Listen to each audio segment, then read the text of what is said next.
Muy buenas tardes, estamos con Cristina Rascón. Ella es escritora, traductora y economista mexicana. Esta entrevista va para la página web de Micrópolis. Bienvenida, Cristina. Muchas gracias, Alberto, por la invitación. Cristina, cuéntanos un poco cómo un economista llega a la literatura. ¿Podrías contarnos? Porque no es común. Pues más bien yo considero que soy una escritora que llegó a la economía como una profesión. Me interesó muchísimo desde el principio el comportamiento humano a través de la teoría económica, más que el área de finanzas o comercio, que es el área más conocida de los economistas. Y a la par que estudiaba economía, esos 5 años en la universidad, yo estudiaba literatura en las tardes, estudiaba idiomas, japonés, inglés, francés, iba a talleres de poesía, de cuento, etc. Y yo sabía que me estaba formando como escritora mientras adquiría un título de licenciatura en economía, ya lo sabía.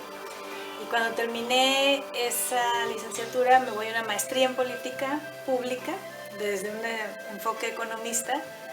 Ahí estaba todavía más segura que lo mío era la literatura, pero igual esa maestría me atraía por la cuestión del desarrollo económico, cómo ayudar a la gente a tener un mejor nivel de vida a través de un sistema organizado de política pública, ¿no? Entonces como que eran dos cosas que me gustaban, pero yo podía desvelarme con mucho placer por escribir y por leer. Entonces en el día, en un estudio más formal, estaba la economía y la política. Y cuando me graduó de la maestría, me graduó también con unos 5 libros inéditos de minificción, de cuento y de poesía. Entonces regreso a mi país en el 2004 y como también en Japón estudiaba poesía, teatro y narrativa a la par que economía, conformo un programa de literatura japonesa que después crece tanto el temario y los grupos que lo divido en narrativa japonesa durante una semana, un mes, y poesía japonesa también, cursos breves de una semana, un mes. Entonces ya llevo 10 años dando cursos de literatura japonesa, por haber vivido allá, por traducir textos literarios japoneses, etc.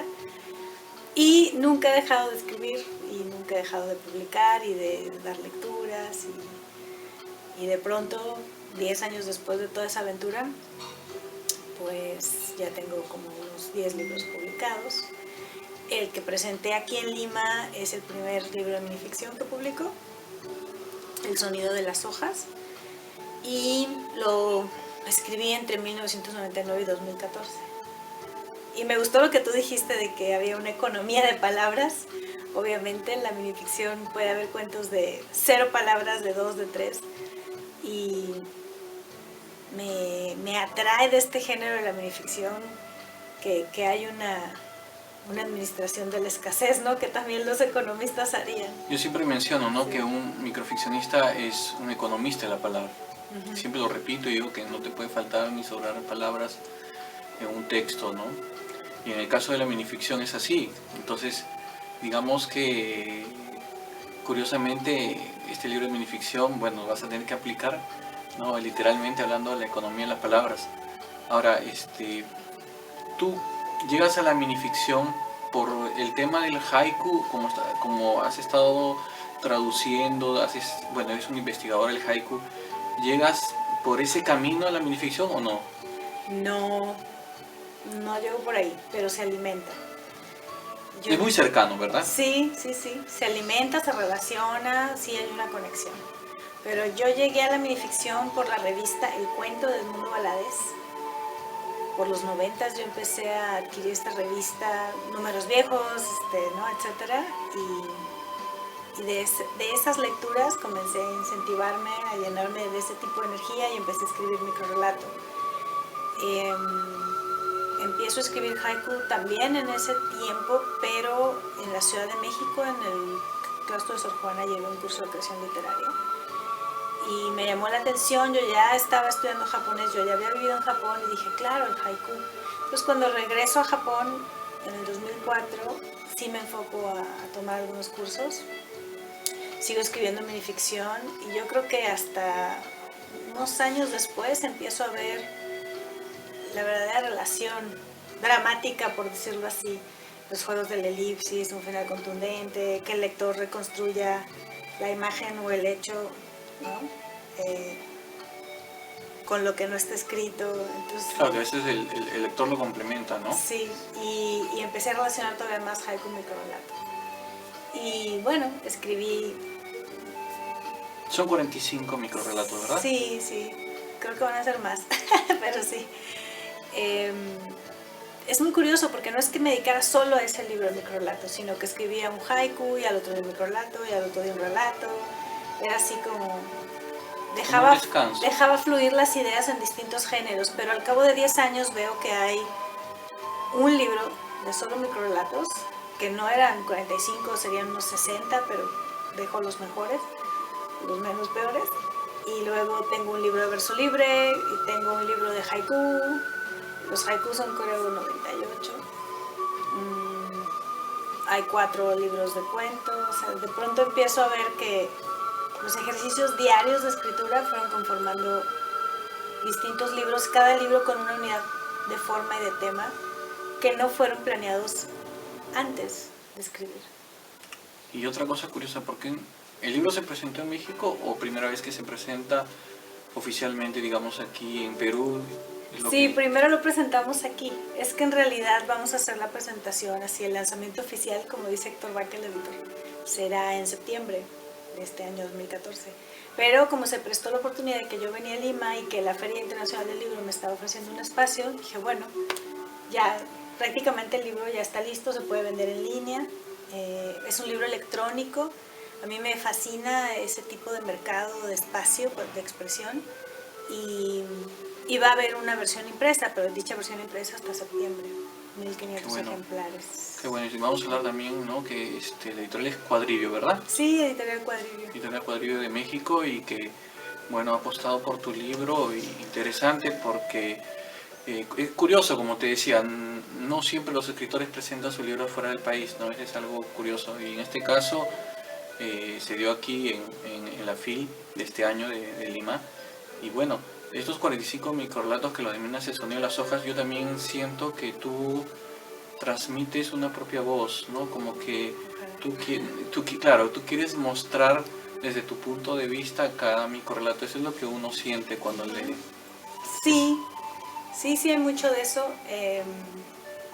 No sigo un estilo único o definido. Yo diría que la unidad es más que nada la forma, que todo es breve.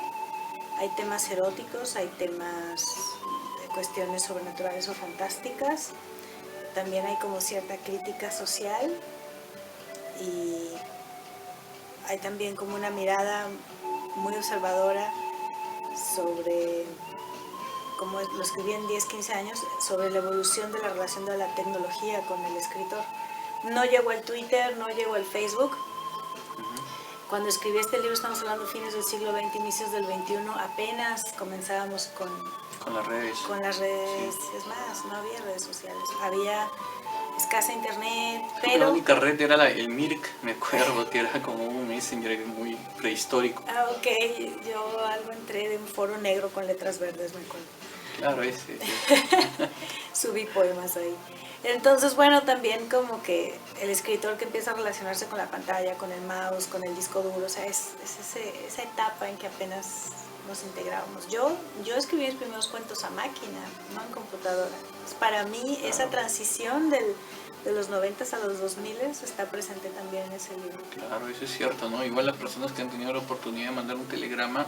Claro, yo también. Claro, yo también te mando un telegrama, prácticamente en una relación, un nexo de jugar con las palabras y ahí, bueno, era un poco más difícil, ¿no? Porque cada palabra tenía un precio, ¿no? Y se pagaba por cada palabra. Sí.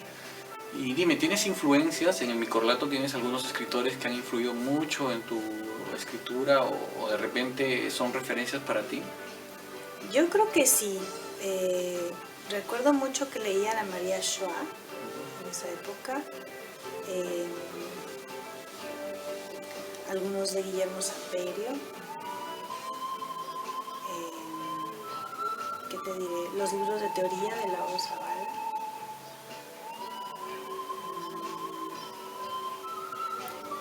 Y te digo, esa revista El Cuento cayó en mis manos y había microrelatos que en su época no fueron considerados como tal.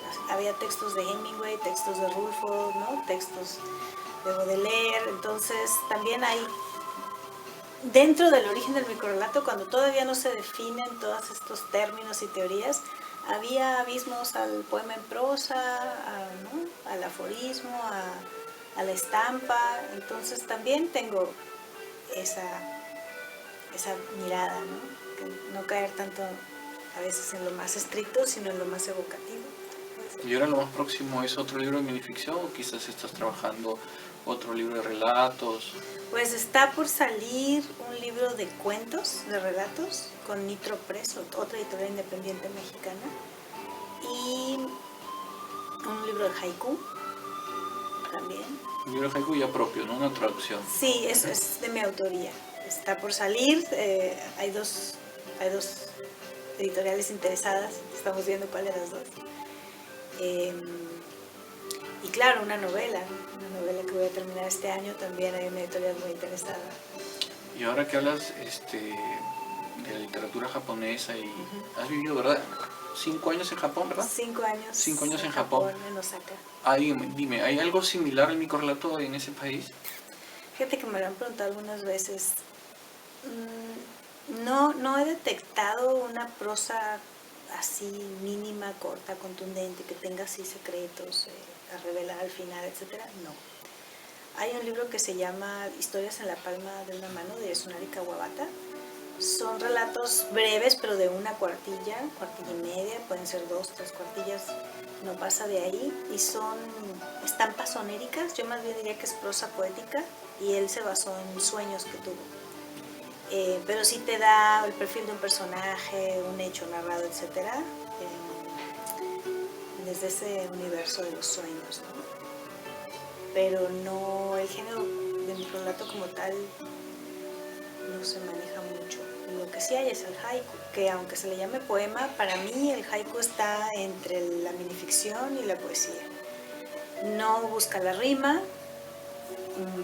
hay una versificación de 5, 7, 5 sílabas, pero busca el efecto del hecho narrado. O sea, tiene que haber una revelación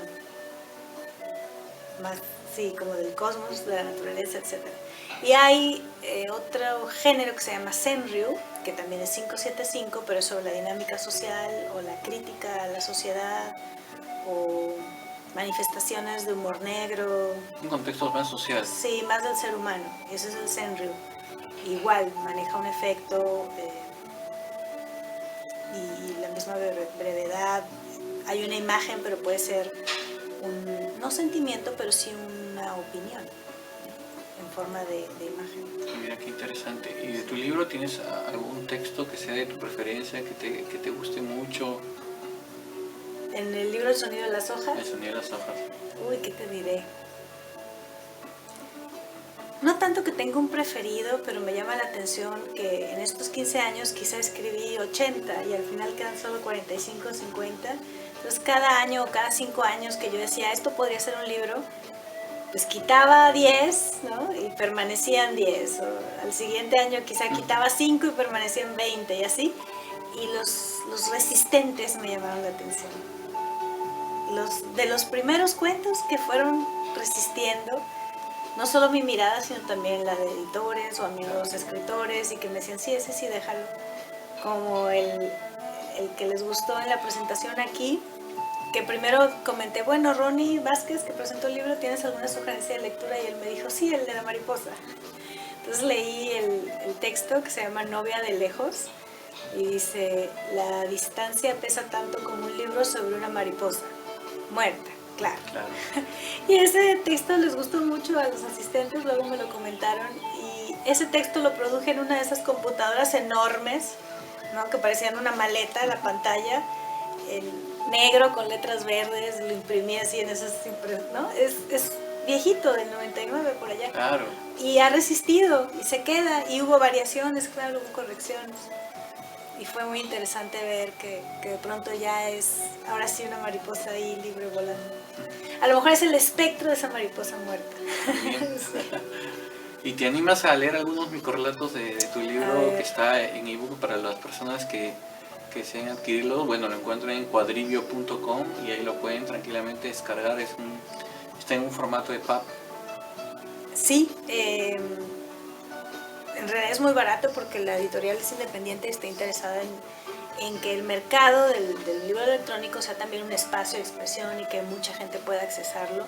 Cuesta solo el equivalente más o menos a $3 o $3.5. Sí, y es para descargar. Y a mí lo que me llamaba la atención es que puede estar este libro en varios países o puede estar en la provincia de los países hispanos donde no siempre hay librerías o cómo accesar la compra de los libros. Bueno, a ver, aquí hay uno muy breve. Amor.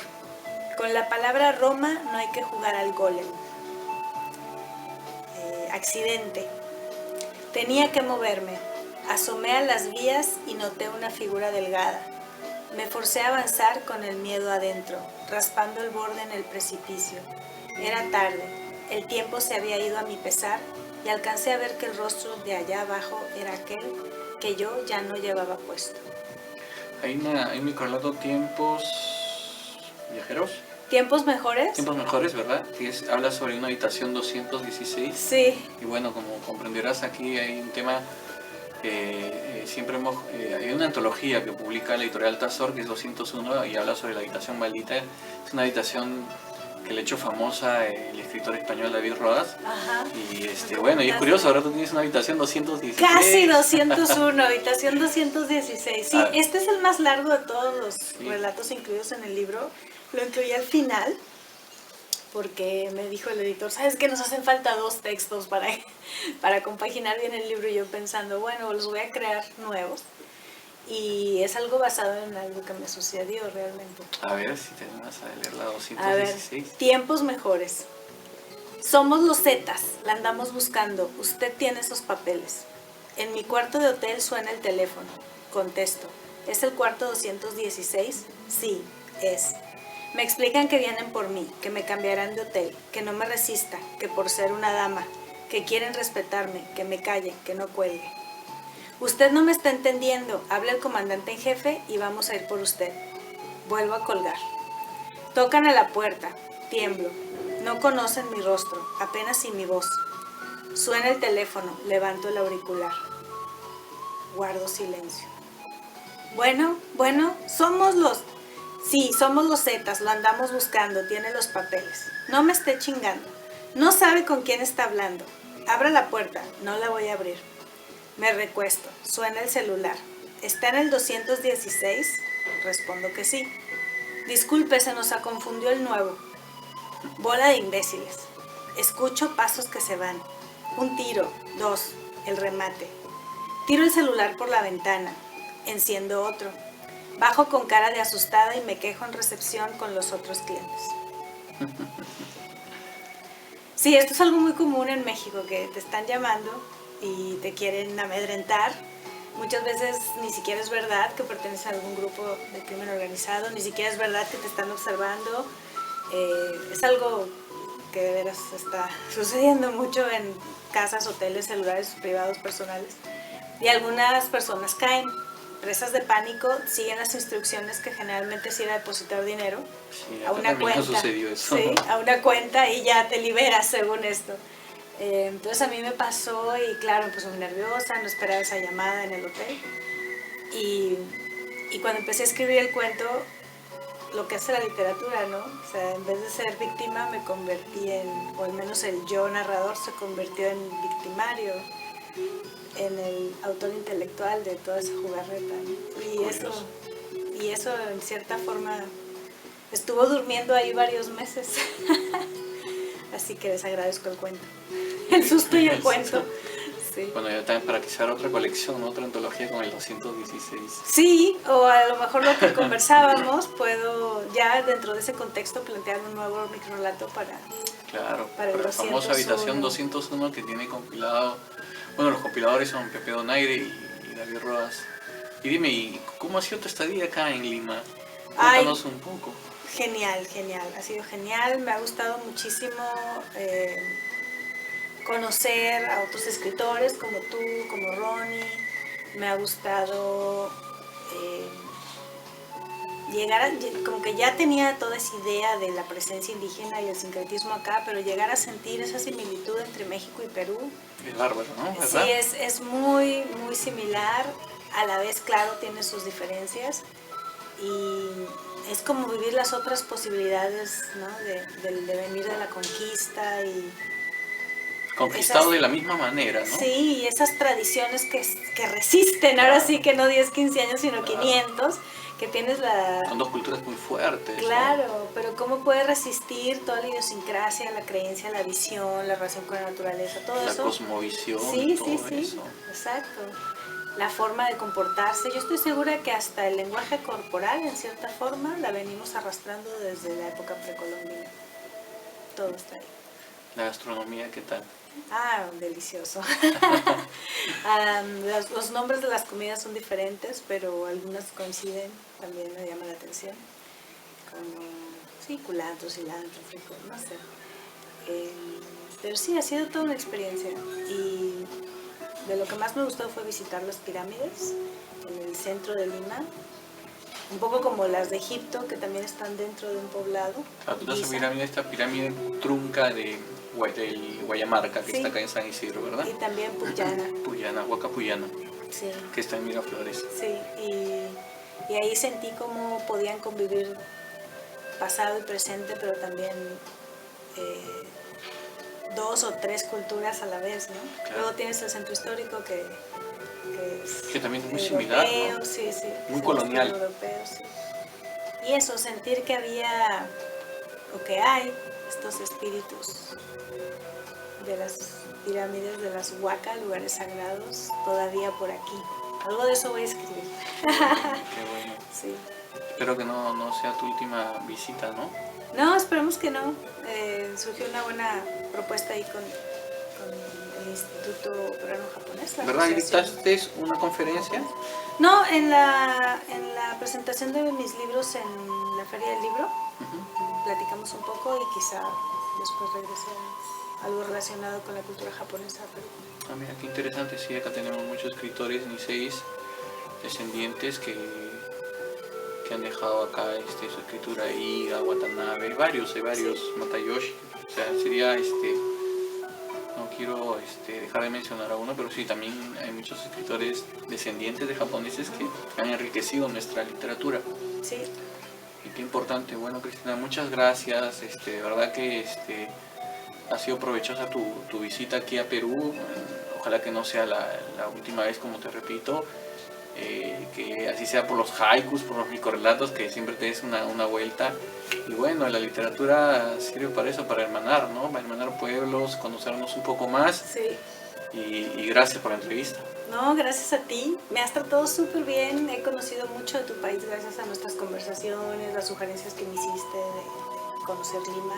De veras, gracias. Muy, muy hospitalaria. Ok, gracias. Hasta luego. Gracias.